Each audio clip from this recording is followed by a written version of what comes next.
गोर लगै छी सब गोटे के। हम प्रियंका आइ फेरसँ बहुत दिनों बाद एलहुँ हैं एकटा मैथिली फेरसँ भगवतीके गीत लऽ कऽ।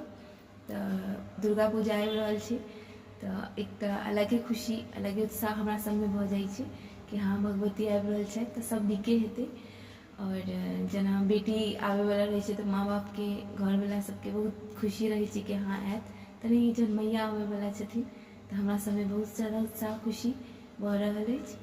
तऽ सोचलहुँ किया नहि मैयाके आगमनमे एकटा गीत अहूँ सबके समक्ष राखी। तऽ केहन लागल जरूर कहब, खैर नीक या बेजाय अपन कमेंट्स जरूर कहब, बताएब।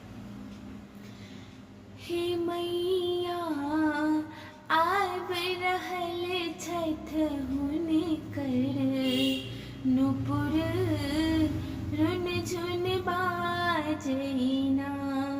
हे मैया आबि रहल छथि हुनकर नुपुर रुन झुन बाजैना।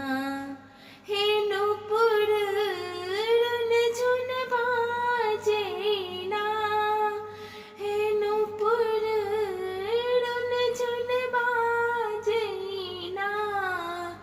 मैया आबि रहल छथि हुनकर नुपुर रुन झुन बाजैना। सिंह चढ़ल एक कमल विराजित। सिंह चढ़ल एक कमल विराजित।